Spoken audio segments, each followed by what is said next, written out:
சொல்லுவாங்க.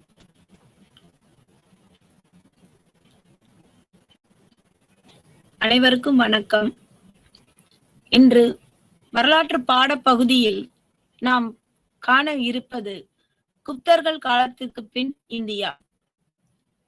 பொது ஆண்டு 300ஆம் நூற்றாண்டிலிருந்து 700ஆம் நூற்றாண்டு வரை உள்ள இந்தியாவில் நிகழ்ந்த அரசியல், பொருளாதார, சமூகம், சமயம் மற்றும் கலாச்சாரம் பற்றி நாம் இங்கே தெளிவாக காண இருக்கின்றோம். இக்காலகட்டத்தில், அதாவது குப்தர்கள் ஆட்சிக்கு பின் இந்தியாவில் யாரெல்லாம் ஆட்சியில் இருந்தார்கள் என்று சற்று பார்த்தோமானால், மத்திய இந்தியாவில் ஹர்ஷவர்தனர் ஆட்சியும், தக்காணத்தில் சாளுக்கியர்களின் ஆட்சியும், தென்னிந்தியாவில் பல்லவர்களின் ஆட்சியும் மிகச் சிறப்பாக இக்காலகட்டத்தில் இருந்தது. இக்காலகட்டத்தை நாம் சற்று பார்க்கும் பொழுது இங்கே ஒரு சில மாறுதல்கள், குப்தர்கள் ஆட்சியில் இருந்த மிகச் சிறப்பான ஒரு ஆட்சி முறை இங்கு சற்று மாறுபட்ட ஒரு சூழலில் காணப்படுகின்றது. பொருளாதாரத்தில் ஏற்படுகின்ற வீழ்ச்சி, அரசியலில் ஏற்படுகின்ற மாற்றம், சமயத்தில் ஏற்படுகின்ற மாற்றம், கலாச்சாரத்தில் ஏற்படுகின்ற வளர்ச்சி ஆகியவற்றை இங்கு நாம் தெளிவாக காண இருக்கின்றோம். முதலாவதாக பொருளாதாரம். பொருளாதாரத்தில் குப்தர்களின் ஆட்சிக்கு பின் இந்தியாவில் ஒரு மிகப்பெரிய வீழ்ச்சி ஏற்படுகிறது. அதற்கு காரணங்கள் அதிக அளவிலான நிலக்கொடை. அரசர்கள் பிராமணர்களுக்கும் ஆலயங்களுக்கும் இந்து கோயில்களுக்கும் அதிக அளவிலான நிலக்கொடை வழங்குகின்றார்கள். நிலங்களை தானமாக வழங்குகின்றார்கள். தானமாக வழங்கப்பட்ட அந்த நிலங்களுக்கு வரி வசூலிக்கப்படவில்லை. அவ்வகை நிலங்கள் இறையிலி நிலங்கள் என்று அழைக்கப்படுகின்றன. தானமாக கோயில்களுக்கு கொடுக்கப்படுகின்ற நிலங்கள், அந்த தானமானது எவ்வாறு அழைக்கப்படுகின்றது? தேவதானம் என்று அழைக்கப்படுகிறது. பிராமணர்களுக்கு வழங்கப்படுகின்ற தானம், நிலதானம், பிரம்மதேயம் என்று அழைக்கப்படுகின்றது. குறிப்பாக சைவ பிராமணர்களுக்கு வழங்கப்படுகின்ற நிலக்கொடையானது பிரம்மதேயம் என்றும், வைணவ பிராமணர்களுக்கு வழங்கப்படுகின்ற நிலக்கொடை திருவிடையாட்டம் என்றும் அழைக்கப்படுகின்றது. இவ்வகையான கொடைகளை அரசர்களும் அதிகாரிகளும் தனிநபர்களும் கோயில்களுக்கும் பிராமணர்களுக்கும் வழங்கினதால் பொருளாதாரத்தில் ஒரு சிறிய வீழ்ச்சி காணப்படுகிறது. அதற்கு காரணம், அவ்வகையாக தானமாக வழங்கப்பட்ட நிலங்களுக்கு வரி ஏதும் வசூலிக்கப்படுவதில்லை. நிலவரி ஒன்றே பிரதான வரியாகவும் வருமானமாகவும் குப்தர்கள் காலத்தில் இருந்தது. இதில் ஒரு சிறிய மாற்றம் ஏற்படுகிறது பொது ஆண்டு 300லிருந்து 700ஆம் நூற்றாண்டு வரை. அது மட்டுமல்ல, இந்த நிலக்கொடையானது இந்து கோயில்களுக்கு மட்டும் வழங்கப்பட்டதா அப்படின்ற கேள்விக்கு இல்லை, புத்த மடாலயங்களுக்கும் பள்ளிகளுக்கும் சமண பள்ளிகளுக்கும் இவை வழங்கப்பட்டன. அவ்வாறு புத்த பள்ளிகளுக்கு தானமாக வழங்கப்பட்ட நிலக்கொடைகள் எவ்வாறு அழைக்கப்பட்டன? பள்ளிச்சந்தம் என்று அழைக்கப்பட்டன. இந்த புத்த மடாலயங்கள் அங்க உள்ள புத்த துறவிகளுக்கு இந்த நிலங்களை தானமாக வழங்கியவுடன் அவர்களுக்கும் அங்கே நிலவரி தவிர்க்கப்படுகின்றது. இவ்வாறு நிலக்கொடை அதிகரித்த காரணத்தினால் பொருளாதாரத்தில் ஒரு பின்னடைவு ஏற்பட்டதாக வரலாற்று ஆய்வாளர்கள் கருதுகின்றார்கள். இரண்டாவதாக நாம் பார்க்க இருப்பது வாணிபத்தில் ஒரு பெரிய வீழ்ச்சி ஏற்படுகிறது. குப்தர்களின் ஆட்சிக்கு பின் இந்தியாவில் பெரும்பாலான இடங்களில் வாணிபம் சற்று வீழ்ச்சி பெறுகின்றது. அதற்கு காரணங்கள் என்ன அப்படின்னு பார்த்தோம்னா, இந்த பொது ஆண்டு 300ஆம் ஆண்டிலிருந்து 700 வரைக்கும் உள்ள காலகட்டத்துல பாரசீகர்கள், அரேபியர்கள் உலக வர்த்தகத்தில் இந்தியர்களுடன் போட்டியிடுகின்றார்கள். இந்திய வர்த்தக பொருள்களுக்கு ஈடாக அதிக அளவில் பொருட்களை ஏற்றுமதி செய்கின்ற 2 நாடுகள் அரேபியாவும் பாரசீகமும். இந்த பாரசீகர்களும் அரேபியர்களும் இந்திய வாணிபத்திற்கு ஒரு பெரும் வீழ்ச்சி ஏற்படும் வகையில் அவர்கள் தங்களது வாணிபத்தை வளர்ச்சி பெற செய்கின்றார்கள். அதற்கு பின்பாக இந்தோ பைசாண்டியன் அவர்களுக்கு இடையில் உள்ள உறவும் வாணிப உறவும் தடைபடுகிறது. பைசாண்டே நாட்டைச் சேர்ந்தவர்கள் இந்தியாவில் கிடைக்கப்பெற்ற முதன்மை பொருளான பட்டு உற்பத்தியில் அதிக ஆர்வம் கொண்டு இங்கே இந்தியாவிலிருந்து ஏற்றுமதி செய்து கொண்டார்கள். அவர்கள் பட்டு உற்பத்தி, பட்டுப்பூச்சி உற்பத்தி முறைகளை நன்கு தெரிந்து கொண்டு அவர்களது நாட்டில் அவ்வுற்பத்தி அதிகரித்த காரணத்தினால் இந்த இந்தோ பைசாண்டைன் வாணிப தொடர்பு வீழ்ச்சி பெற தொடங்கியது.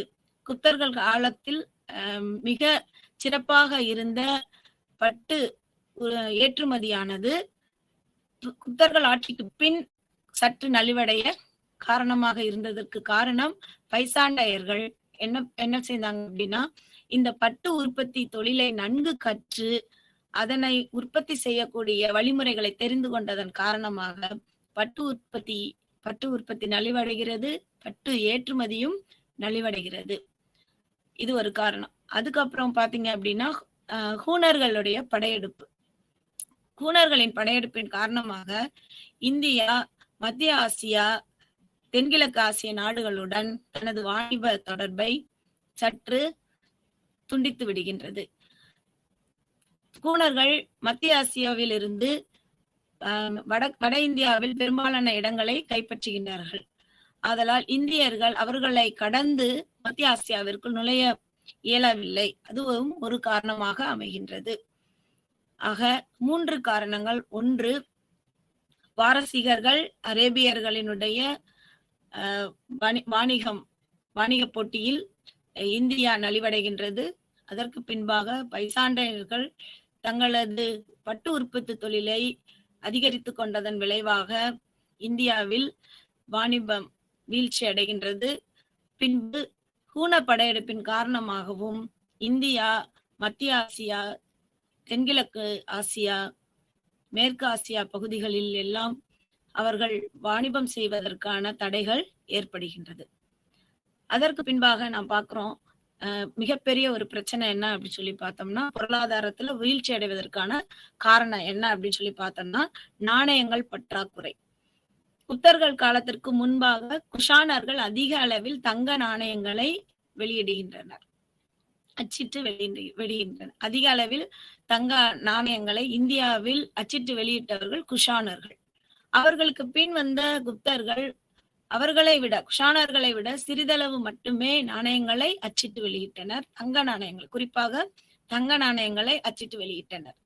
அதற்கு பின் வந்த சதவாகனர்கள், கங்கர்கள், பாலர்கள், இவர்கள் எல்லாமே ஹர்ஷவர்தனர் காலத்துல எல்லாம் நாணயங்கள் அச்சிட்டதற்கான ஆதாரங்கள் நமக்கு கிடைக்கவே இல்லை.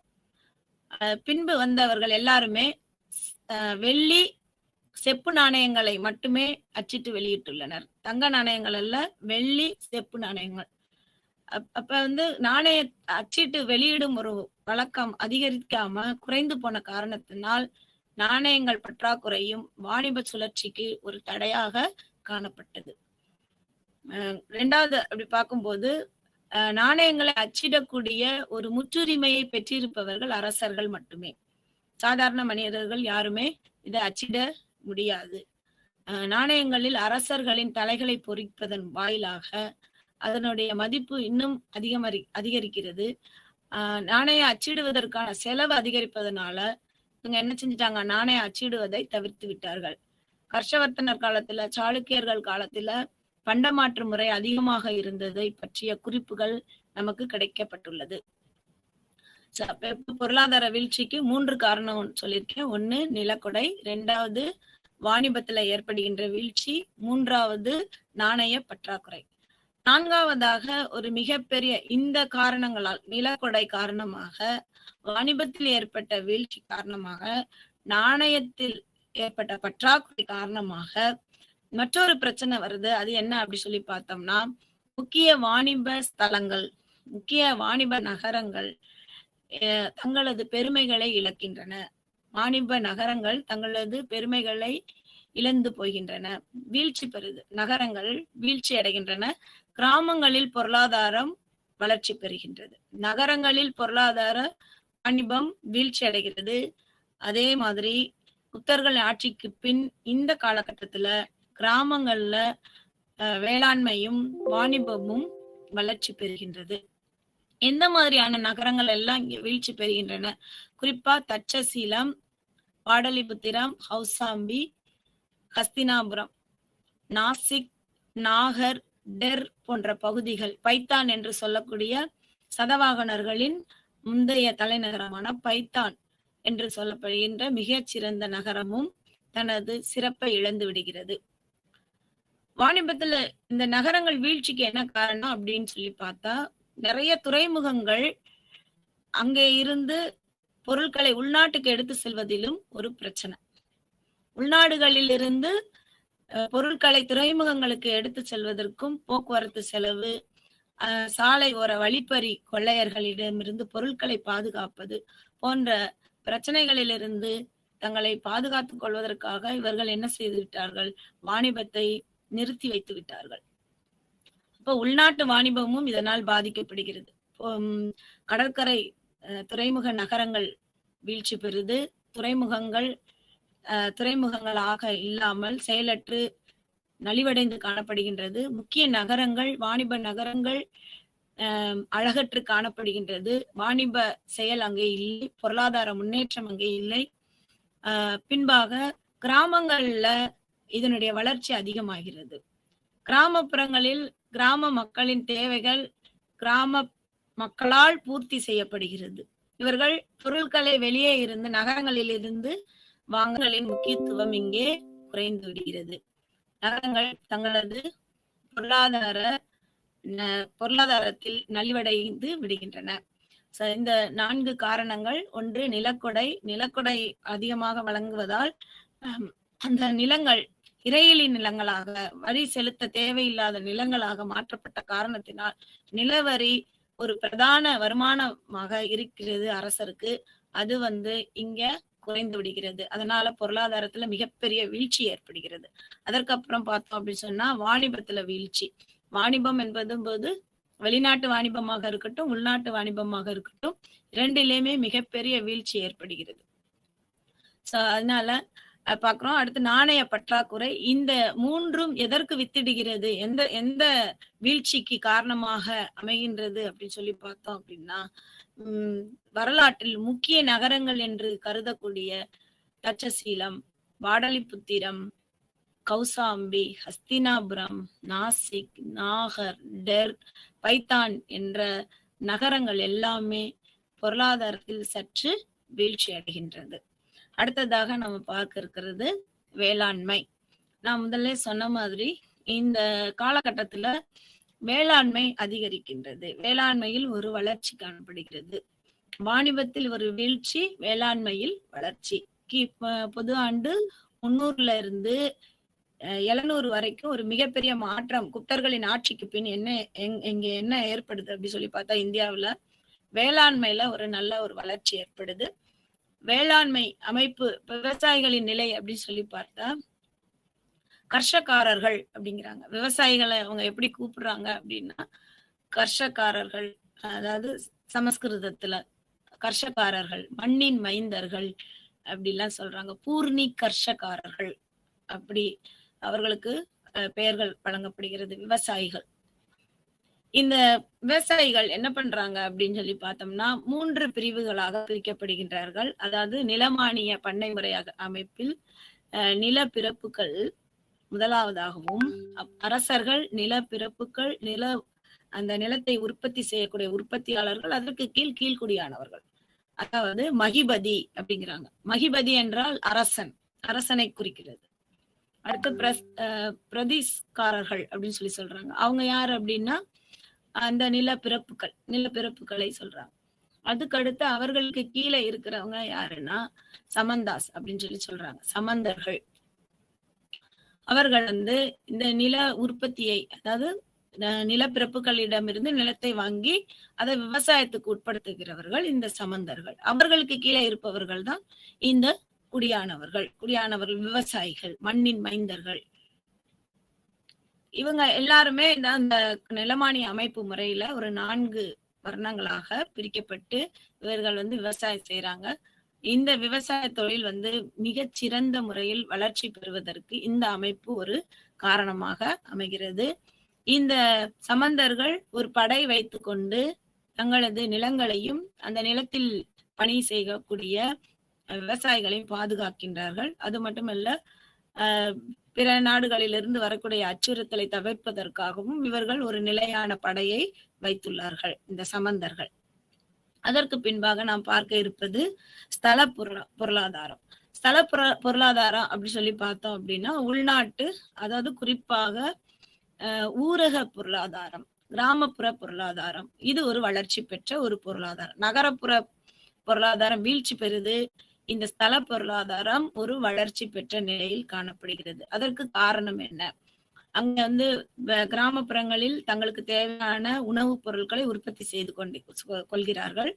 2வது, அவங்களுக்கு தேவையான கைவினை பொருட்களை அவர்களே செய்து கொள்கிறார்கள். கைவினை பொருட்களை செய்யக்கூடிய கலைஞர்கள் கிராமங்களில் அதிகமாக வாழ்கின்றார்கள், நகரங்களில் அல்ல. அவர்கள் செய்யப்பட்ட பொருட்களை வாங்கி கொண்டு நகரங்களுக்கு விற்பனை செய்பவர்களே வணிகர்களாக இருக்கின்றார்கள். அடுத்ததாக, கிராமப்புறங்களில் கிராம சுய ஆட்சி நிலவுகிறது. குறிப்பாக பிராமணர்களுக்கென்று ஒரு சபை இருக்கின்றது, வணிகர்களுக்கென்று ஒரு சபை இருக்கின்றது, ஊர் என்று சொல்லக்கூடிய வேளாண் குடிகளுக்கென்று ஒரு சபை இருக்கிறது. இந்த வேளாண் குடிகளுக்கென்று கிராமிணிகள் அப்படின்னு சொல்லக்கூடிய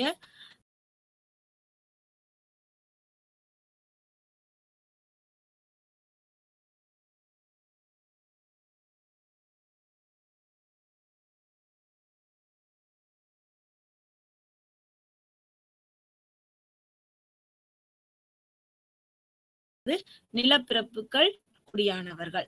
இங்கே வர்ணாசிரம தர்மம் இருந்தாலும் இங்க பெரும்பாலான அதிகாரம் யாரிடம் விட்டு செல்லப்படுகிறது அப்படின்னா நிலப்பிரப்புகளிடம். யார் இந்த நிலப்பிரப்புகள் அப்படின்னு சொல்லி பார்க்கும்போது, வர்ணாசிரம தர்மத்துல 4 வர்ணங்கள் சொல்றாங்க. பிராமணர்கள், சத்திரியர்கள், வைசியர்கள், சூத்திரர்கள்.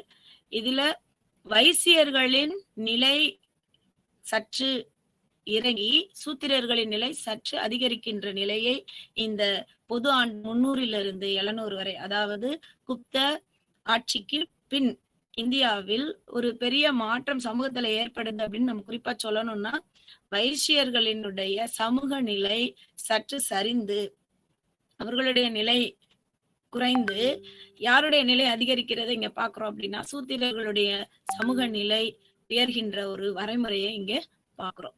அதுக்கடுத்து பாக்குறோம் நிலப்பிரப்புகள் அப்படின்னு சொல்லி பார்க்கும்போது, நான் ஏற்கனவே சொன்ன மாதிரி இந்த நிலப்பிரப்புகள் 2ஆ பிரிக்கப்படுறாங்க. ஒன்று உயர்நில பிரபுக்கள் என்றும், இன்னொன்று உற்பத்தி செய்யக்கூடிய பிரபுக்கள் என்றும்.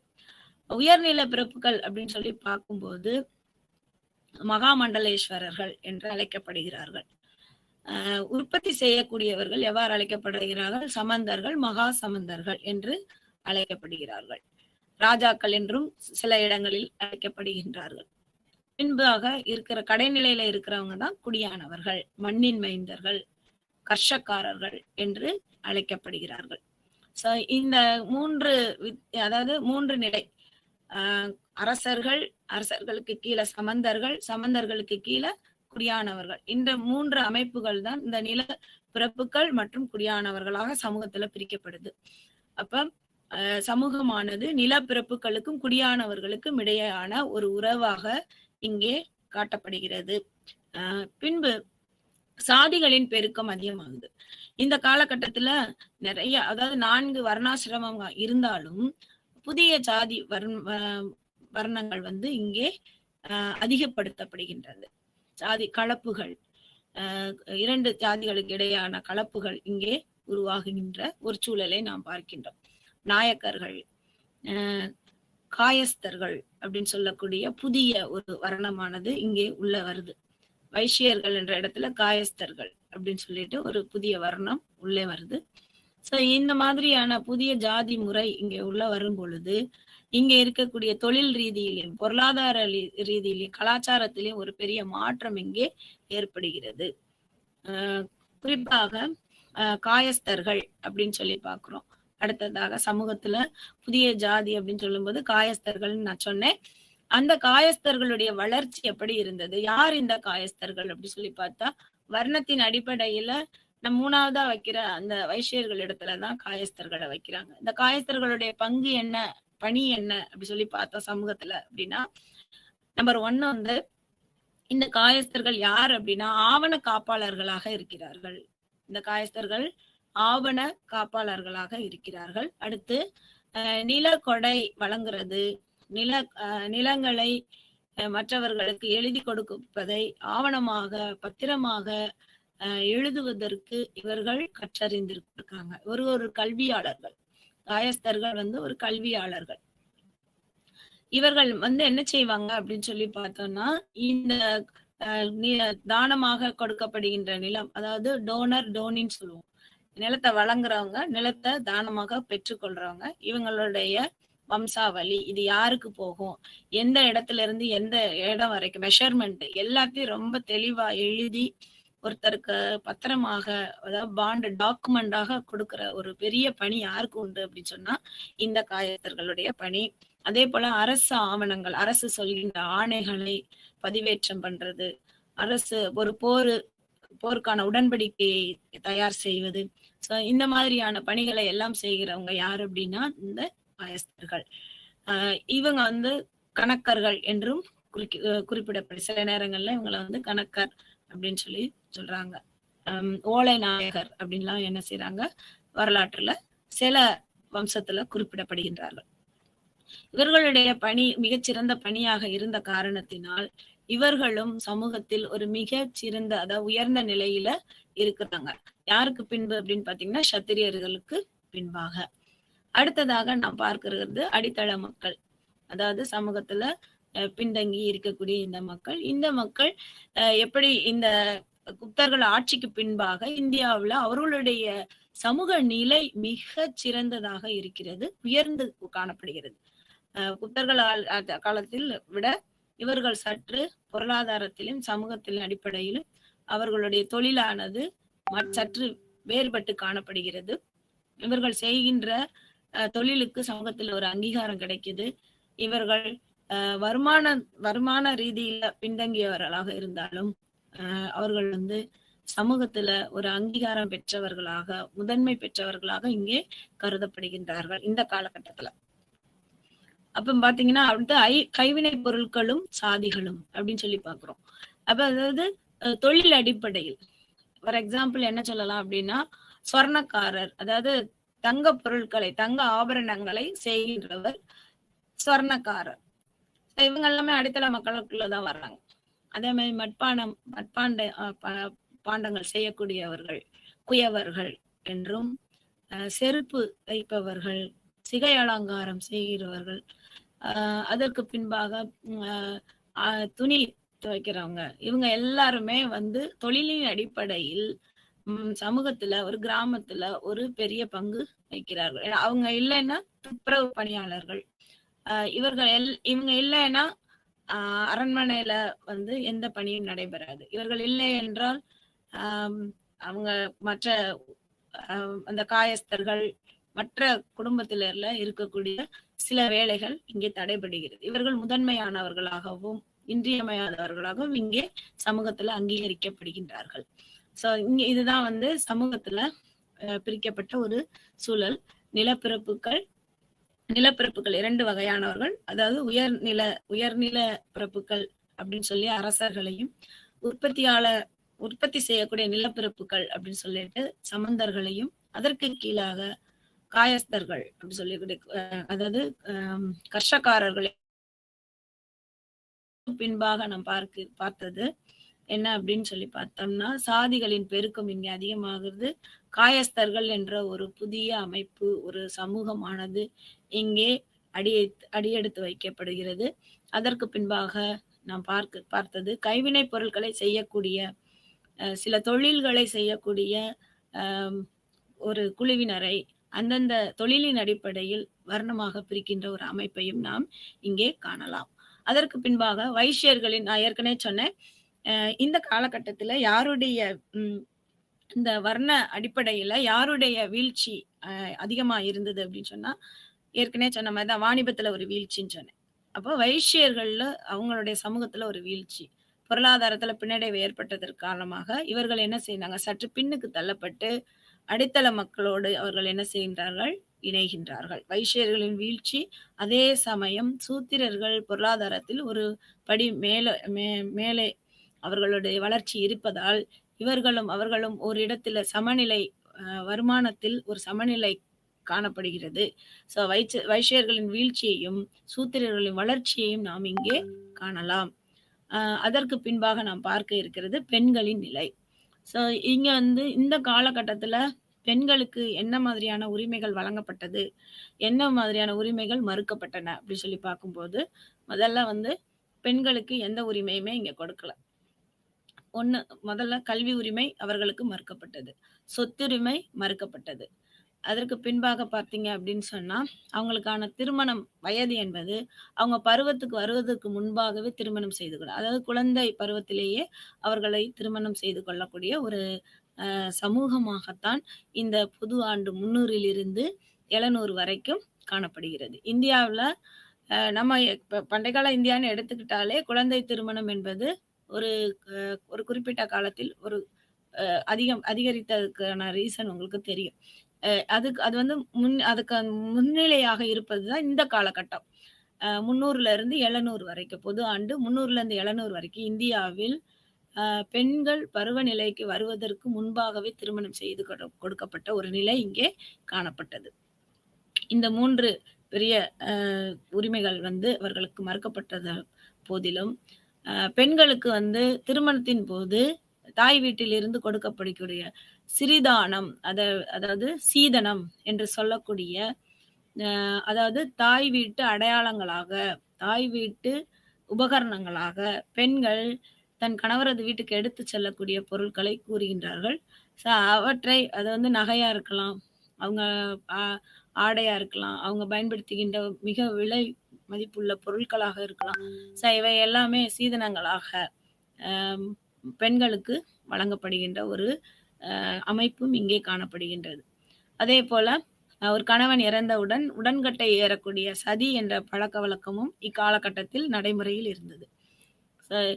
அதுக்கப்புறம் பார்க்குறோம் அப்படின்னா, பெண்கள்ல ஒரு பெண் ராணி இருந்தாங்களா இந்த காலகட்டத்துல அப்படின்னு ஒரு கேள்வி இருந்துச்சுன்னா, அதுக்கும் இருந்தாங்க. எந்த நாட்டுல இருந்தாங்க? காஷ்மீர்ல இருந்தாங்க. அவங்க பேரு தித்தான்ற ஒரு பெண் அரசி காஷ்மீரை ஆட்சி செய்ததாக நமக்கு ஆவணங்கள் குறிப்பிடுகிறது. இப்பொழுது நம்ம பார்த்தது, அதாவது குப்தர்கள் ஆட்சிக்கு பின் இந்தியாவில் ஒரு பொருளாதாரம் மற்றும் சமூக நிலையை நாம் பார்த்திருக்கோம். பொருளாதாரத்துல நம்ம பார்க்கும்போது பொருளாதார வீழ்ச்சி ஏற்பட்டிருக்கு.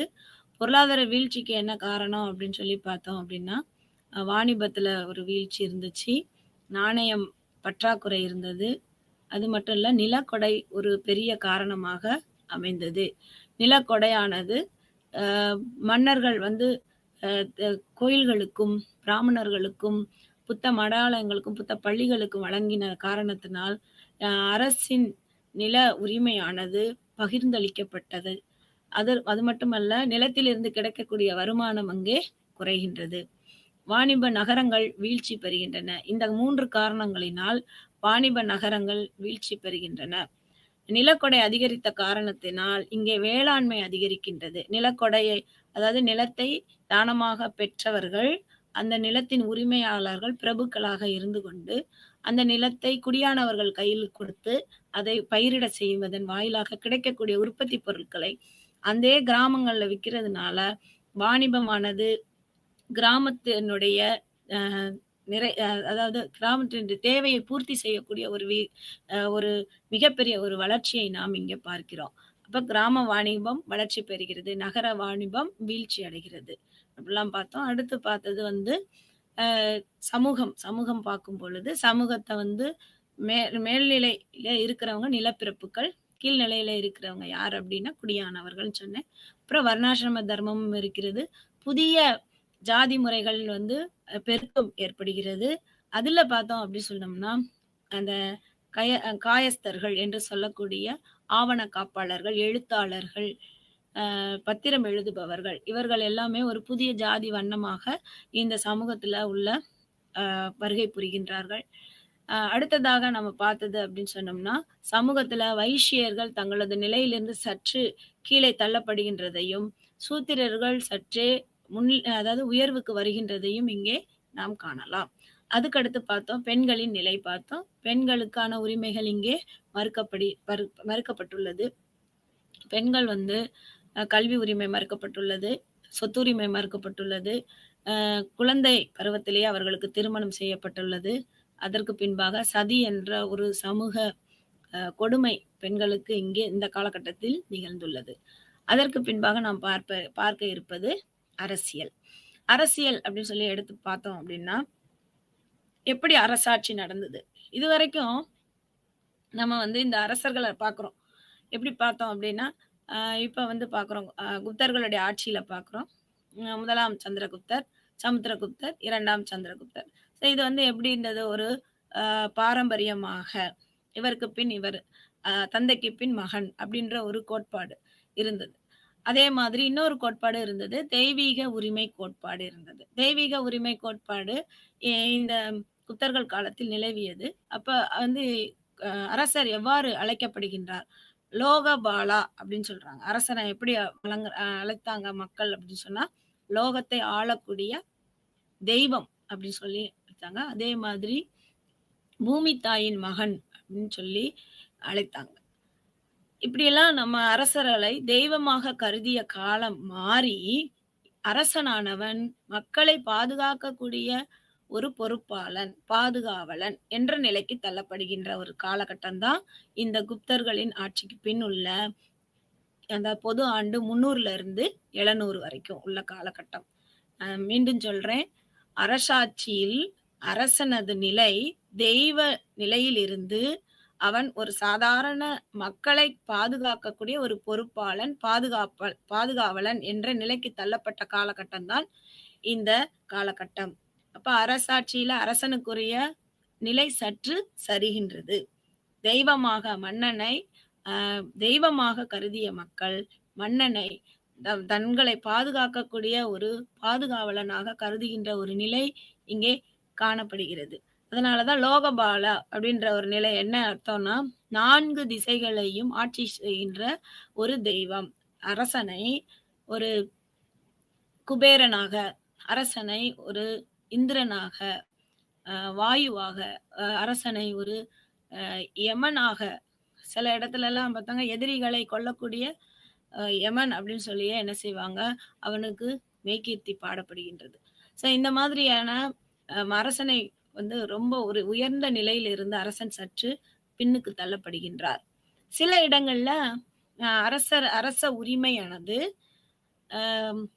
தந்தைக்கு பின் மகன் என்ற நிலை மாறி அங்க இருக்கக்கூடிய அமைச்சர்களால் அவங்க என்ன செய்யப்படுறாங்க, தேர்ந்தெடுக்கப்பட்ட நிலையும் இங்கே காணப்படுகிறது. அரசர்கள் மிகச்சிறந்த அந்த சபை மக்களால் தேர்ந்தெடுக்கப்படுகின்ற நிலையும் இங்கே காணப்படுகிறது. அது மட்டுமல்ல, அரசர்களுக்கு கீழ் பணிபுரிந்தவர்கள் அதாவது குப்தர்கள் ஆட்சியில் ஒரு உயர்ந்த அதிகாரத்தில் இருந்தவர்கள் தங்களை அரசர்களாகவும் ஆக்கி கொண்ட ஒரு செய்தி வந்து ஆவணங்களில் காணப்படுகிறது. அதற்கு பின்பாக நாம் பார்க்கும் பொழுது அரசியல் அமைப்புகள் அப்படி சொல்லி பார்க்கிறோம். அதாவது அரசருக்கு உறுதுணையாக இருந்த இந்த மந்திரி பரிஷத் என்று சொல்லக்கூடிய மந்திரின் அப்படின்னு சொல்லக்கூடிய அரசனுக்கு ஆலோசனை வழங்கக்கூடிய ஒரு அரசவை குழுக்கள் இங்கே இருந்தது. அந்த குழுக்கள் சமூகத்தில் ஒரு மிகச்சிறந்த ஒரு அதிகாரத்தில் இருந்தது. குறிப்பாக அப்படி பார்த்தோம் அப்படின்னா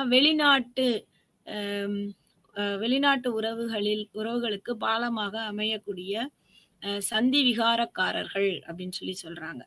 சந்தி விகாரக்காரர்கள். அவர்களுடைய பணி என்ன அப்படின்னு பார்த்தீங்கன்னா, வெளிநாடுகளில் வாணிப தொடர்பு ஏற்படுத்திக் கொள்வது.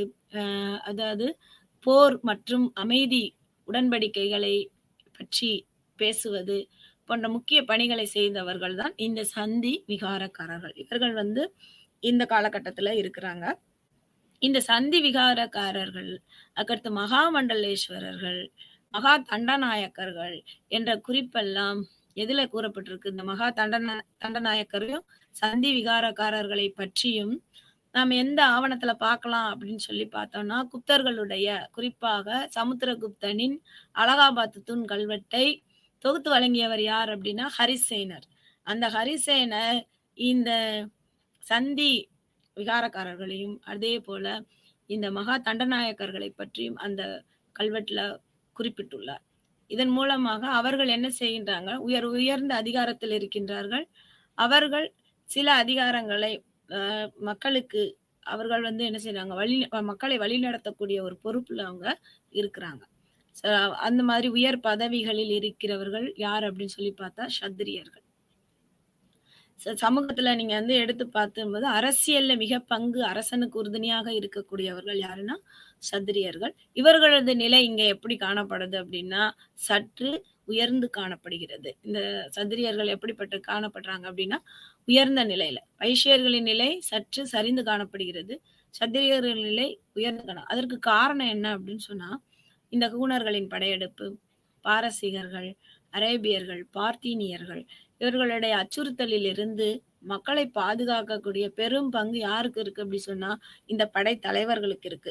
அந்த படை தலைவர்களான இந்த மகா தண்டநாயக்கர்கள், இந்த சந்தி விகாரக்காரர்கள் முக்கிய பொறுப்புகள்ல ஒரு அரசியல் அமைப்பாக இங்கே செயல்பட்டு கொண்டிருக்கிறார்கள். அதற்கு பின்பாக நாம் பார்க்கும்போது இந்த படை எப்படிப்பட்ட படை? இங்கே நிலையான படை இருந்தது. எல்லா இடத்திலையும் ஒரு நிலையான படை அமைக்கப்பட்டிருந்தது. இந்த நிலையான படையில மிகச்சிறந்த படை எது அப்படின்னு சொன்னா காலாட்படை தான். இங்க வந்து நிலப்பிரப்புகள் காலாட்படையை வைத்துக்கொண்டு மக்களை பாதுகாத்தது மட்டுமல்லாமல் அவங்க வந்து என்ன பண்றாங்க அப்படின்னா தங்களது அதிகாரத்தை திறமையாக மக்களிடம் பயன்படுத்துகின்றார்கள். பயப்படுவாங்க மக்கள். அவன்கிட்ட படம் இருக்குன்னு சொல்றதுனால என்ன செய்வாங்க? மக்கள் பயப்படுவாங்க. நேர்த்தியா தங்களது பணிகளை செய்வாங்க. அதனாலதான் கிராமப்புறத்துல ஒரு வேளாண் உற்பத்தி அதிகமாகுது. கிராமத்தினுடைய நிலை வந்து பொருளாதாரத்துல உயர்கிறது. அடுத்தது பார்க்கும்போது ஆட்சி முறை பிரிவுகள். இந்த ஆட்சி முறை பிரிவுகளை நாம் எடுத்துக்கொண்டோம் அப்படின்னு சொன்னா ஆட்சியை எப்படி பிரிக்கிறாங்க அப்படின்னா உங்களுக்கே தெரியும் ஒரு நாடு இருக்கும். அந்த நாட்டினுடைய உயர் நிலையில இருக்கக்கூடியது வந்து என்ன அப்படின்னு சொல்லி பாத்தீங்கன்னா இங்க வந்து பூதி அப்படின்னு சொல்லி சொல்றாங்க. பூதி அப்படிங்கிறது உயர்நிலை பிரிவு. ஆட்சியினுடைய உயர்நிலை பிரிவு பூதி. இந்த பூதி அப்படிங்கிறத அந்த பகுதியினுடைய தலைவர் யார் அப்படின்னா உபரிக்கா அப்படிங்கிறாங்க. உபரிக்கா மறக்கக்கூடாது. குப்தர்கள் ஆட்சிக்கு பின் ஒரு நாடு இந்த நாட்டினுடைய உயர்நிலை பிரிவு ஆட்சி பிரிவாக இருப்பது எது அப்படின்னு சொல்லி பார்த்தோம்னா பூதி அப்படிங்கிறாங்க. அந்த பூதியினுடைய தலைவனாக இருப்பது யாரு? உபரிக்கா அப்படிங்கிறாங்க. அதற்கு பின் அப்படின்னு பாத்தீங்கன்னா அப்ப உயர்நிலை சொல்லிட்டேன். அப்ப கீழ்நிலையில இருப்பது என்ன அப்படின்னா வந்து விஷாயாகா அப்படின்னு சொல்லி சொல்றாங்க. இந்த விஷாயாகா அப்படின்னா விஷயபூதி அப்படிங்கிறாங்க. விஷயபூதி விஜயா அப்படிம்பாங்க, இல்லாட்டி விஷய பூதி அப்படிங்கிறாங்க. ஸோ அப்ப இந்த 2 அமைப்புகள் தான் ஒரு நாட்டில ஒரு ஆட்சி முறையில ஆட்சி பிரிவுல உயர்நிலை கீழ்நிலையாக இருந்து அதிலிருந்து வரக்கூடிய வருமானம், அதாவது விஜயபூதி என்பவர் யார்கிட்ட கொடுப்பாரு? உபரிக்காட்ட கொடுப்பாரு. உபரிக்கா அரசன்கிட்ட கொடுப்பாரு. ஒரு வருமானம் கிடைக்குது அப்படின்னு சொன்னோம்னா அந்த வருமானத்தை யாரு கலெக்ட் பண்றா அப்படின்னு சொன்னா இங்க விஷயபூதி கிராமத்தினுடைய தலைவனாக இருப்பது யாருன்னா இந்த விஷயபூதி. இந்த விஷயபூதி இதை வாங்கி யார்கிட்ட கொடுக்குறாருன்னா உபரிக்காட்ட கொடுக்குறாரு. உபரிகா வந்து என்ன செய்வார்? அந்த வருமானத்தை அரசனுக்கு ஒப்புவிக்கிறார். ஸோ இதுதான் வந்து இந்த ஹயரார்கிக்கல் ஆர்டர்னு சொல்ல அந்த அட்மினிஸ்ட்ரேட்டிவ் சிஸ்டத்துல இருக்கக்கூடிய அந்த ஹயரார்கிக்கல் ஆர்டர் ஆட்சி முறை. அடுத்ததாக நான் ஏற்கனவே சொன்ன மாதிரி இந்த சமந்தா அப்படி சொல்லுவாங்க. சமந்தர்கள் தமிழ்ல. இந்த சமந்தர்கள் என்ன பண்றாங்க? இவர்கள் யார்? அதான் சொன்னேன், சமந்தர்கள், மகா சமந்தர்கள். குப்தர்கள் ஆட்சி காலத்துல இவர்கள் முக்கிய பங்கு வகித்தார்கள். இந்த சமந்தர்களுடைய வேலை என்ன அப்படின்னு சொன்னா, அ அவங்க வந்து ஒரு சின்ன ஒரு பழங்குடி அரசாக இருக்கிறார்கள். அதற்கு அவர்கள் தலைவராக இருக்கிறாங்க. அந்த தலைவராக இருந்து கொண்டு, அ எப்பொழுதெல்லாம் குப்தர்களுக்கு பட உதவி தேவைப்படுகிறதோ, அப்ப படைகளை அனுப்புறது. அப்புறம் வந்து குப்தர்கள் என்ன சொன்னாலும் அதை தங்களது நாட்டில ஏற்றுக்கொள்றது. அவர் வந்து குப்தர்களுக்கு கீழ உள்ள ஒரு நாடாகவே இந்த சமந்தர்கள், ஒரு பழங்குடி அரசர்கள் வாழ்ந்து வந்தாங்க. இந்த சமந்தர்கள் வந்து என்ன செஞ்சாங்க அப்டின்னா, ஒரு குப்தர்களுக்கு வந்து திருமண உறவு குப்தர்களோடு ஒரு திருமண உறவு வைத்துக் கொண்டார்கள். தங்களது அரசர்களுக்கு பரிசு வழங்குவதாக தங்களது மகளையே கொடுத்த ஒரு செய்தி வந்து ஆவணத்துல குறிப்பிடப்படுகிறது. அதனால வந்து இது சமந்தர்களுக்கும், குப்தர்களுக்கும் இடையேயான திருமண உறவு இங்கே பலப்படுகின்றது. அப்ப சமூகத்துல ஏற்படுகின்ற ஒரு சில மாற்றத்துக்கு காரணம் என்ன அப்படின்னு சொல்லி பார்த்தோன்னா, அரசியல் ரீதியாகவும் இருக்கக்கூடிய அந்த அதிகார வர்க்கங்களினுடைய அந்த உறவுகள் தான். அப்ப இங்க ஒரு புதிய ஒரு கலப்பு ஏற்படுகிறது. புத்தர்கள், சமந்தர்கள் என்ற பழங்குடி இனத்தவர்களிலிருந்து பெண்கள் பெண்கள் எடுத்துக்கொண்டது இங்கே ஆவணமாக வைக்கப்பட்டுள்ளது. அடுத்தது பார்த்தீங்க அப்படின்னு சொன்னோம்னா, ஆட்சி பிரிவுக்கு அப்புறம் வரி. அதுக்கடுத்து ரொம்ப முக்கியமானது வரி. இங்க கரெக்ட்டா வந்து பார்த்தீங்க அப்படின்னா, ஒரு நிலையான வரி இருந்தது. மறைமுகமான வரியும் இருந்தது. நிரந்தரமற்ற வரியும் இருந்தது. அதாவது அப்பப்ப நெ சில பொருட்கள் மீது வரி போடுகின்ற ஒரு பழக்கம் இருந்தது. இதெல்லாம் யார் மேல விழியுது அப்படி சொல்லி பார்த்தோன்னா, யார போய் பாதிக்குது அப்படின்னு சொன்னோம்னா, கீழ உள்ள அந்த குடியானவர்கள், கர்ஷக்காரர்கள் என்று சொல்லக்கூடிய அந்த வேளாண் குடிகளை தான் இங்கே பாதிக்குது. எல்லா வரி சுமையையும் ஏற்றுக்கொள்பவன் யார் அப்படின்னு சொல்லி பார்த்தோம்னா, இந்த வேளாண் வேளாண் குடிகள். இந்த வெள்ளாளர்கள் என்று சொல்லக்கூடிய விவசாயிகள், மண்ணின் மைந்தர்கள். அவர்கள் தான் என்ன செய்ய வேண்டியது இருக்கு? இந்த வரி சுமையை அவங்க ஏற்றுக்கொள்ள வேண்டியிருக்கு. அப்ப உற்பத்தி செய்கின்ற பொருட்கள்ல ஒரு பங்கு அவர்கள் என்ன செய்ய வேண்டும்? அ நிலப்பிரப்புகளுக்கும், மற்ற பங்கு அரசுக்கும் கொடுக்கக்கூடிய காரணத்தினால, வரி சுமை யார் மீது விழுது அப்படின்னா, இந்த வேளாண் குடிகள் மீது விழுகின்றது. அடுத்ததாக நாம் பார்க்க இருப்பது நீதிமுறை. கர்ணம் அப்படின்னு சொல்லி சொல்லுவாங்க. நீதித்துறையில இருக்கக்கூடிய அந்த நீதி வழங்கக்கூடிய நீதிபதிகளை என்ன நீதிபதி நிறைய தர்ம சாஸ்திரங்கள் இங்கே இருக்கிறது. பார்த்தீங்கன்னா, தர்மத்தின் அடிப்படையில தான் அவங்க என்ன செய்றாங்க, நீதி வழங்குறாங்க அப்படி சொல்றாங்க. கிராமங்கள்லயும் சரி, நகரங்கள்லயும் சரி நெறைய நீதிமன்றங்கள் இருக்கிறது. அதாவது கர்ணம், உபகர்ணம் அப்படின்லாம் சொல்றாங்க. இந்த நீதி வந்து எப்படி வழங்கப்பட்டது அப்படின்றதுக்கு ஒரு ஆவணம் இருக்கு. அந்த ஆவணத்தின் வாயிலாக என்ன சொல்றாங்க அப்படின்னா, உயர்ந்த நிலையில இருக்கக்கூடிய மக்களுக்கு என்று ஒரு நீதியும், அ சமுதாயத்தில் பின்னிலையில இருக்கக்கூடிய மக்களுக்கு என்று ஒரு நீதியும் வழங்கப்பட்டதாக இங்கே கருதப்படுகிறது. நீதி சமமாக இல்லை. அங்க வந்து சட்டத்தின் முன் அனைவரும் சமம் அப்படின்னு சொல்லி நம்ம இன்னைக்கு சொல்லிட்டு இருக்கோம் இல்லையா? அந்த மாதிரி நீதி வழங்கப்படல. உயர்நிலையில் இருப்பவர்களுக்கு ஒரு நீதி, சமூகத்தில் பின்னிலையில் இருக்கக்கூடிய மக்களுக்கு, அடித்தளத்தில் இருக்கக்கூடிய மக்களுக்குன்ற ஒரு நீதி இங்கே வழங்கப்பட்டது. அதனால நீதித்துறை ரொம்ப சிறப்பா இருந்துச்சா அப்படின்னு சொன்னா, குப்தர்கள் காலத்துக்கு பின் நீதித்துறை சற்று தனது அ நீதியை நீதி நெறியை விட்டு விலகி காணப்பட்டது என்று நாம் சொல்லலாம். ச இது வந்து இந்த மனு தர்மத்தை அ க ப பயன்படுத்தினாலும், வர்ணாசிரம தர்மம் தான் நீதித்துறையில வந்து பெரிய அளவுல மேலோங்கி காணப்பட்டதாக நாம் இங்கே கருதுகின்றோம். அடுத்ததாக நாம் பார்க்க இருப்பது சமயநிலை. அதாவது குப்தர்கள் ஆட்சிக்கு பின் இந்தியாவில் மிகப்பெரிய ஒரு சமயநிலை மாற்றம் ஏற்படுகிறது. எப்படி அப்படி சொல்லி பார்க்குறோம் அப்படின்னா, இந்த இந்து மதம் அப்படிங்கிறது ஒரு புத்தர்கள் ஆட்சிக்கு முன் அப்படின்னு சொல்லி பார்த்தோம்னா, இந்தியாவுல புதிதாக தோன்றப்பட்ட மதங்கள் புத்த மதமும், சமண மதமும். வேத காலத்தை எடுத்து பார்க்குறோம். முந்தைய வேத காலம், பிந்தைய வேத காலம் அப்படின்னு சொல்லி பார்க்கும்போது, முந்தைய வேத காலத்தின் சமூக நிலை ரொம்ப சிறப்பாகத்தான் இருந்தது. பிந்தைய வேத காலத்தில் கொஞ்சம் மக்கள் வந்து கொஞ்சம் துன்பத்துக்கு உள்ளாக்கப்படுறாங்க. அந்த காலகட்டத்தில இருந்து மக்கள் வந்து ஒரு புதிய மதத்தை, அதாவது பிந்தைய வேத காலத்தில் இருந்த பலியிடக்கூடிய வேள்விகள், சடங்கு முறைகளை செய்வதற்கு மக்கள், அதாவது ஏழை மக்களால் முடியாத காரணத்தினால, அவங்க ஒரு புதிய மதத்துக்கு போகக்கூடிய ஒரு சூழலுக்கு தள்ளப்படுறாங்க. அப்படி நேரத்துல தான் எது வருது அப்படின்னா, புத்த மதமும், சமண மதமும் இங்கே புதிதாக தோன்றுகின்றது. அப்ப புத்த மத கருத்துக்களும், அந்த போதனைகளும் மக்களுக்கு எளிமையானதாக இருக்கிற காரணத்தினால், அநேக மக்கள் எதற்கு போறாங்க அப்படின்னா, புத்த மதத்தையும், சமண மதத்தையும் தழுவுறாங்க. அதற்கு பின்பாக இந்த புத்த மதம் மௌரியர்கள் காலத்திலயும், கனிஷ்கர் காலத்திலயும் பார்த்தீங்கன்னா, ஒரு உச்ச நிலை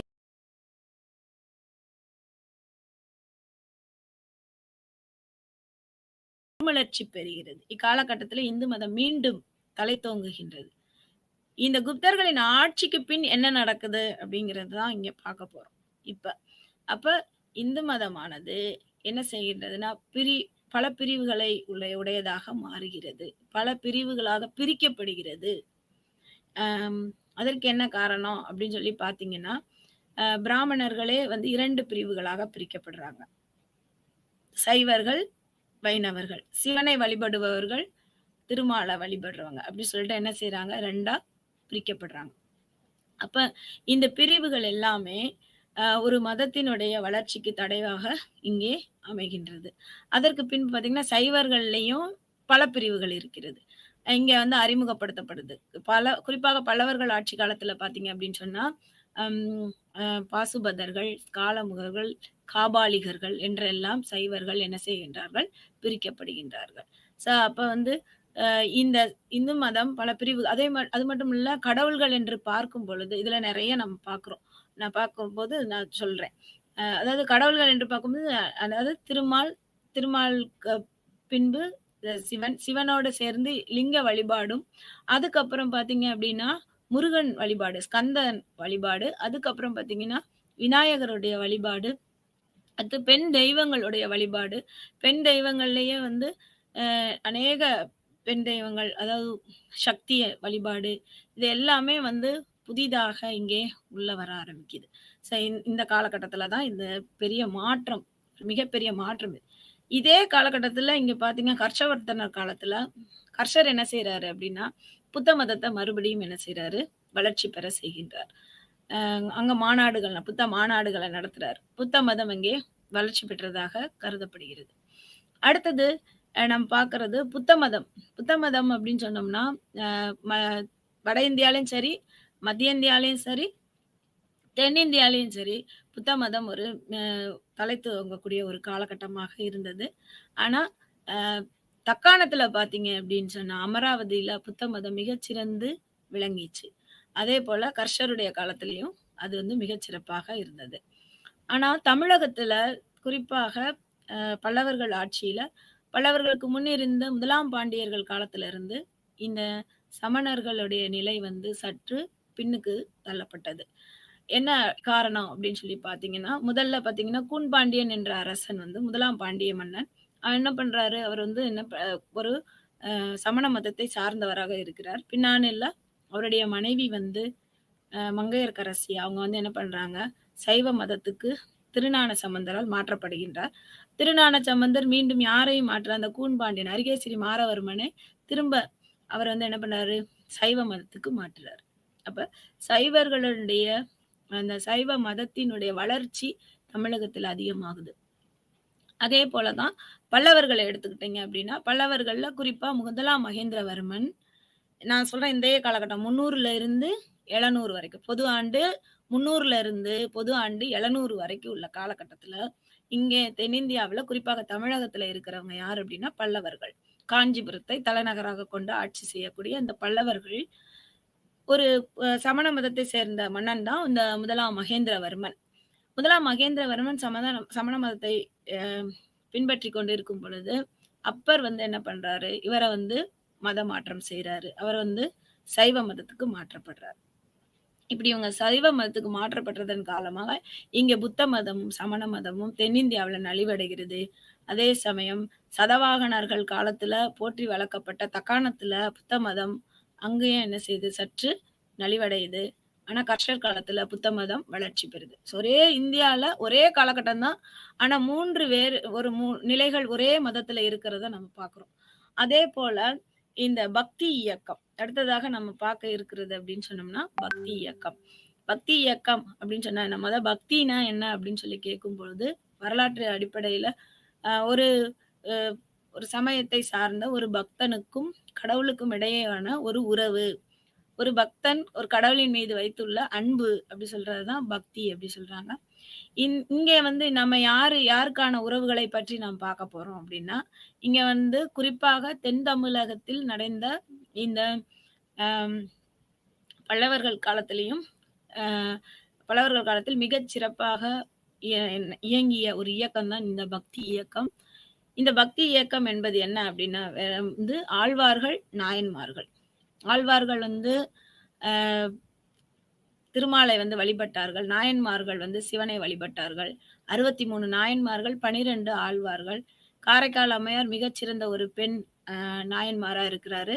ஆழ்வார்கள்ல ஆண்டாள் ஒரு மிகச்சிறந்த பெண் அ ஆழ்வாரா இருக்கிறாங்க.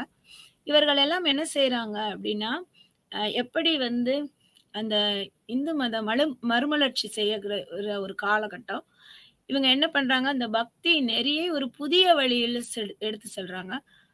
எளிமையாக மக்கள் அனைவரும் புரிந்து கொள்ள வகையில் பாடல்கள் வாயிலாக, கடவுளை துதித்து பாடக்கூடிய, புகழக்கூடிய பாடல்கள் வாயிலாக, கடவுளை வந்து அ அ எப்பொழுதுமே வந்து ஒரு போற்றி பாடிக்கொண்டு இருக்கக்கூடிய ஒரு பாடல்கள் வாயிலாக கடவுளை நாம் வந்து அடையலாம் அப்படின்ற ஒரு சின்ன வழிய அவங்க காமிக்கிறாங்க. பாடி தங்களுடைய மனத வந்து சுத்தமா வைத்துக்கொண்டு, அந்த பக்தியை வளர்த்துக்கொண்டு, நம்ம என்ன செய்யலாம்? கடவுள்ட்ட கிட்ட கிட்ட சேரலாம் அப்படிங்கிற ஒரு நெறியை, ஒரு புதிய வழியை இவர்கள் வந்து காட்டுறாங்க. ஆக அதனால நான் பார்த்தீங்கன்னா, நாயன்மார்கள் 63 நாயன்மார்களும் பாடல்கள் எழுதுறாங்க. இங்கிட்டு 12 ஆழ்வார்களும் பாடல்கள் எழுதுறாங்க. இந்த பாடல்கள் எவ்வாறு தொகுக்கப்படுகிறது? என்ன புத்தகமாக வெளிவருகிறது அப்படின்னா, அ நாயன்மார் பாடின அத்தன பாடல்களும் தேவாரமாகவும், இந்த தேவாரத்தை தொகுத்தவர் நம்பி ஆண்டார் நம்பி. இந்த தேவாரத்த மொத்த நாயன்மார்கள் பாடின அத்தனை தேவாரத்த பூரா தொகுத்தவர் யாருன்னா, நம்பி ஆண்டார் நம்பி. அதுக்கப்புறம் பார்த்தீங்க அப்படின்னு சொன்னா, இங்கிட்டு ஆழ்வார்களுடைய பாடல்களை தொகுத்தவர் யாரு அப்படின்னு சொல்லி பார்த்தா, நாதமுனி. அந்த ஆழ்வார்களுடைய பாடல்கள் எவ்வாறு தொகுக்கப்பட்டது அப்படி சொல்லி பார்த்தீங்கன்னா, அந்த அ ஆழ்வார்களுடைய பாடல்கள் வந்து மொத்தத்தையும் தொகுத்தவர் வந்து நாதமுனி. எ இந்த 4000 திவ்ய பிரபந்தம் அப்படின்னு சொல்லக்கூடிய அந்த பாடல்களை தொகுத்தவர் வந்து நாதமுனி. இப்படி வந்து நம்ம வந்து பாடல்கள் வாயிலாக கடவுளை கிட்ட சேர முடியும். அப்ப புத்த மதமும், சமண மதமும் சில ஒழுக்க நெறிகளை வாழ்க்கையில கடைப்பிடித்தால் ஒழிய, நாம் வந்து அந்த வாழ்க்கையில அடைக்கக்கூடிய என்லைட்டன்மெண்ட்ட வந்து நம்ம அடைய முடியாது அப்படின்னு சொல்லி புத்த மதம், சமண மதம் ஆனா, இங்கே வந்து ஒரு பக்தி இயக்கத்துல ஒரு துதி பாடல்கள் வாயிலாக கடவுளை கிட்ட சேர முடியும் என்ற ஒரு எளிய முறையை இந்த ஆழ்வார்களும், நாயன்மார்களும் மக்களுக்கு தங்களுடைய வாழ்க்கை வரலாற்று வாயிலாகவும், அவர்கள் வாழ்ந்து காட்டியதன் வாயிலாகவும் மக்களுக்கு எடுத்துச் சொல்றாங்க. இந்த பக்தி இயக்கம் ஒரு மிகப்பெரிய மாற்றத்தை கலாச்சாரத்திலும் சரி, சமூகத்திலும் சரி, எல்லா விதத்திலும் பண்பாடுகள்லயும் தென்னிந்திய தமிழ்நாடுகள்ல ஏற்பட்ட ஒரு பண்பாட்டு வரலாற்றுல ஒரு மிகப்பெரிய மாற்றத்தை இந்த பக்தி இயக்கம் ஏற்படுத்தியது. குறிப்பாக பார்த்தீங்கன்னா, நாயன்மார்கள்ல அப்பர், திருஞான சம்பந்தர், சுந்தரர், மாணிக்கவாசகர் வந்து போற்றுதற்குரியவர்களாக கருதப்படுகின்றார்கள். அங்க வந்து சாதி, மதம் பேதம் கிடையாது. நாயன்மார்களுக்குள்ள சாதி, மதம் பேதம் கிடையாது. நந்தனார் என்று சொல்லக்கூடிய அம் அதாவது பின்தங்கிய வகுப்பை சார்ந்தவரும் இந்த நாயன்மார்ல இருக்கிறாங்க அப்படின்னு சொல்லி சொல்றாங்க. அதனால இந்த பக்தி இயக்கத்துல ஒரு மிகப்பெரிய ஒரு வெற்றி என்ன அப்படின்னு சொல்லி பார்த்தோன்னா, அங்க வந்து ஜாதி, மத அதாவது ஜாதிகளுக்கு முக்கியத்துவம் கொடுக்கப்படவில்லை அப்படிங்கிறது. அப்ப சாதி மதத்துல இறைவனை சென்றடைவது எல்லாருக்கும் இறைவன் பொதுவானவன் என்ற ஒரு கருத்தையும் இந்த பக்தி இயக்கத்துல இவங்க முன்னிறுத்துறாங்க. அதுக்கடுத்து பார்க்குறோம் கடவுள்களின் ஒத்திசைவு. கடவுள்களின் ஒத்திசைவு இந்த இடத்துல நம்ம பார்க்கறது என்னன்னா, ஒண்ணும் இல்ல. அனைத்து கடவுள்கள் இருக்கிறாங்க இந்து மதத்துல.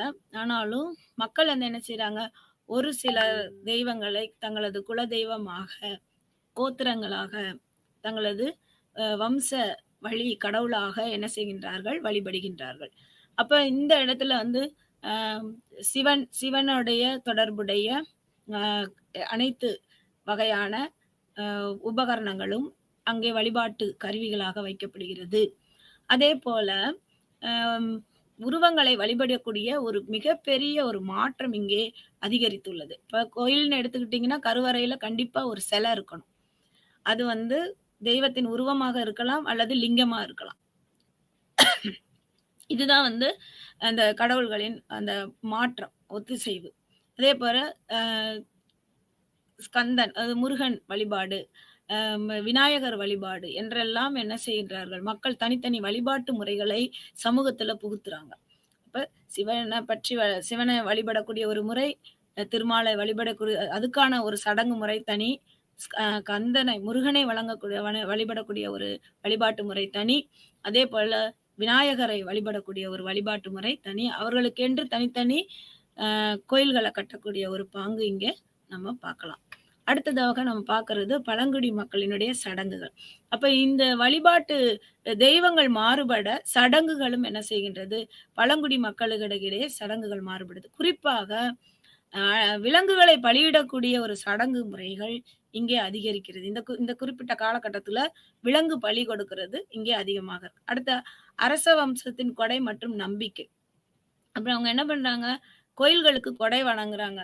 அவங்க கோயில்களுக்கு கொடை வழங்குவதன் மூலமாக அந்த கோயில் வந்து என்னது அதனுடைய முக்கியமான பணியை, அதாவது கோயில் என்பது கடவுளை வழிபடக்கூடிய ஒரு ஸ்தலமாக மட்டுமல்ல, அது ஒரு வங்கியாகவும் ஒரு கருவூலமாகவும் அதாவது பொக்கிஷ சாலையாகவும் அது அமைகிறது.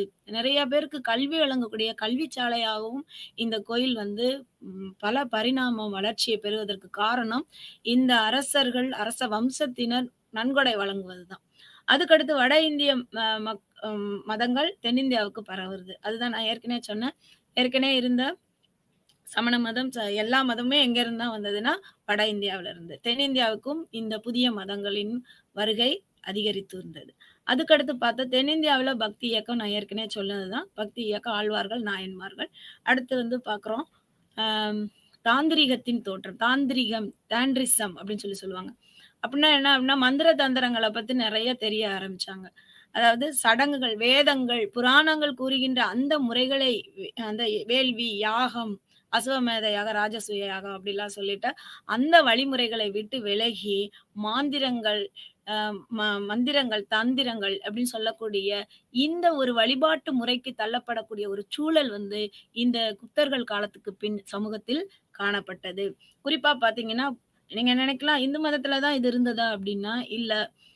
எங்கேயும் இருந்தது அப்படின்னா புத்த மதத்துல இருந்த, குறிப்பா மகாயானத்துல இந்த மந்திராயணிசம், வஜ்ராயணிசம் அப்படிங்கிற ஒரு தாந்திரிக கோட்பாடு இங்க காணப்படுகிறது. கலாச்சாரம் பார்க்கும்போது சிகரங்கள், ஒரு கோயில்னு எடுத்துக்கிட்டீங்கன்னா கருவறையின் மேல் கட்டப்பட்டு இருப்பது ஒரு சிகரம்.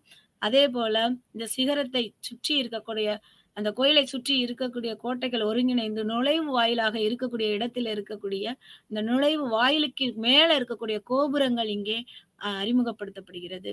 அது மட்டுமல்ல, சாளுக்கியர்கள் தங்களது கட்டிட கலைப்பாணியை, புதிய ஒரு கலைப்பாணி அறிமுகப்படுத்துகிறார்கள் இந்திய கலாச்சாரத்திற்கு, வேசர கலைப்பாணி. பல்லவர்கள் ஒரு புதிய கட்டிட கலைப்பாணி அறிமுகப்படுத்துகிறார்கள், திராவிட கலைப்பாணி.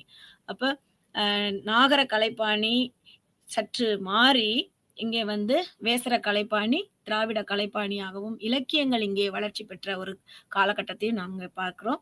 ஆக இன்றைக்கு நாம் பார்த்தது குப்தர்கள் காலத்துக்கு பின் இந்தியாவின் நிலை, அதனுடைய பொருளாதாரம், அரசியல், சமூகம், மதம் மற்றும் கலாச்சார வளர்ச்சியினை இங்கே நாம் பார்த்தோம். நன்றி, வணக்கம்.